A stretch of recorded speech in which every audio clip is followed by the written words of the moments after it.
Hello everyone, আমি মোহাম্মদ ফারহান হোসেন। তো আজকের এই ভিডিও লেকচারে আমরা স্ট্রিক্ট শিডিউল নিয়ে আলোচনা করব। তো গত ভিডিও লেকচারে হচ্ছে আমরা ক্যাসকেড লেস নিয়ে আলোচনা করেছিলাম। তো যারা ক্যাসকেড লেসের শিডিউলটা দেখেছেন তাদের জন্য হচ্ছে স্ট্রিক্ট যে শিডিউলটা আছে সেটা আর একটু দেখতে সুবিধা হবে।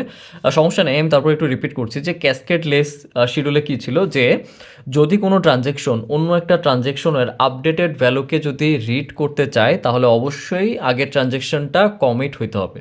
যেমন ক্যাসকেড লেসের ক্ষেত্রে আমি বলতেছি এখন যে ধরেন আমার কাছে দুইটা ট্রানজ্যাকশন আছে, T1 এবং হচ্ছে T2। সো T2 ডিপেন্ডেন্ট হচ্ছে T1-এর আপডেটেড ভ্যালুর উপরে। ওকে, সো ক্যাসকেড লেস কী বলতেছিল যে T2-কে যদি T1-এর এই আপডেটেড ভ্যালুকে যদি রিড করতে হয়, অনলি যদি রিড করতে হয় তাহলে অবশ্যই T1-কে প্রথমে কমিট করতে হবে। ওকে, এবং আরেকটা কথা বলে রাখি যে এখানে আমরা যে প্রবলেমটা দেখতেছি এই প্রবলেমগুলো হচ্ছে প্যারালাল ট্রানজ্যাকশনের ক্ষেত্রে হচ্ছে এবং ডেটাবেজে সেম ভ্যালুকে রিড রাইট করার জন্য হচ্ছে। ওকে, এটা আপনাদের কিন্তু সবসময় খেয়াল রাখতে হবে। আচ্ছা, সো এটা ছিল ক্যাসকেড লেসের, মানে লেসের আমাদের যেই সংজ্ঞাটা বা যে এক্সাম্পলটা আমরা সলভ করেছিলাম সেখানে আমরা আলোচনা করেছিলাম।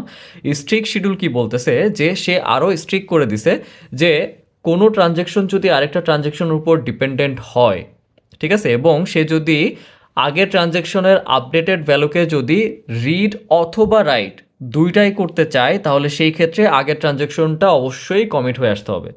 যেমন ক্যাসকেড লেসের যে এক্সাম্পলটা সেটাই যদি আমরা ধরি, যে দেখেন T1 কি করতেছে, যে ধরেন ডেটাবেজে আমাদের এর ভ্যালু আছে হচ্ছে 1000।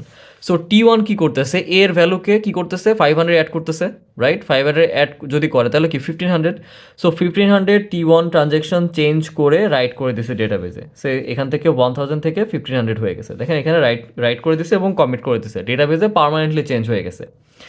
এখন টি টু মানে আমি কিন্তু স্ট্রিক্ট শিডিউলের কথা বলছি। এখন T2 যদি এই আপডেটেড ভ্যালু, এই যে রাইট যেটা করলো, এই আপডেটেড ভ্যালুকে যদি রিড অথবা রাইট করতে চায় তাহলে অবশ্যই T1 কমিট হইতে হবে। ঠিক আছে, এখানে যদি এই কমিটটা এখানে না হয়ে যদি নিচে এখানে হয় তাহলে কিন্তু হবে না। ধরেন এখানে না, এই কমিটটা ধরেন এখানে না, একদম নিচে। ঠিক আছে, এই রিড রাইট হওয়ার পরে যদি T1 কমিট করে তাহলে কিন্তু হবে না। ঠিক আছে, স্ট্রিক্ট শিডিউল একদম স্ট্রিক্টলি বলে দিছে যে T2-কে যদি T1-এর আপডেটেড ভ্যালুকে রিড অথবা রাইট করতে হয় তাহলে ডেফিনেটলি ওকে কমিট করতে হবে, মানে T1-কে কমিট করতে হবে। ঠিক আছে, সো এটাই ছিল হচ্ছে স্ট্রিক্ট শিডিউলের কাজ। নর্মালি স্ট্রিক্ট শিডিউলের মধ্যে আপনি কিন্তু ক্যাসকেড লেসে কী ছিল, ক্যাসকেড লেসে কিন্তু শুধু রিডের জন্য এই কন্ডিশনটা ছিল, বাট যেহেতু এখানে রাইটের কন্ডিশনটাও স্ট্রিক্টলি বলে দিছে যে আপনি যাই করেন না কেন, রিড করেন রাইট করেন যাই করেন না কেন, অবশ্যই আগের ট্রানজ্যাকশনটা কমিট হয়ে আসতে হবে। সো এটা আরও সিকিউর বলা যায়, রাইট? সো রিকভারেবল শিডিউল নিয়ে আমরা আলোচনা করেছিলাম, দেন ক্যাসকেড লেস, রাইট? এখন স্ট্রিক্ট। সো এই তিনটার মধ্যে কম্পেয়ার টু স্ট্রিক্ট শিডিউলেই হচ্ছে আপনার সেফ। ওকে, কেন সেফ? কারণ ও এখানে লাস্টে আরও বেশি স্ট্রিক্ট হয়ে গেছে এবং বলছে যে আগের ট্রানজ্যাকশনের উপর যদি তোমার কোনো যদি ডিপেন্ডেন্সি থাকে তাহলে ডেফিনেটলি আগের ট্রানজ্যাকশনটা অবশ্যই কমিট হবে। এরপরে তোমার ওই ডিপেন্ডেন্সিসের উপরে যদি কোনো কাম থেকে থাকে, রিড বা রাইট যাই থাকুক না কেন, তুমি রিল্যাক্সে করো। ওকে, সো কোনো প্রবলেম নেই। সো এটাই বলতেছে হচ্ছে স্ট্রিক্ট শিডিউল।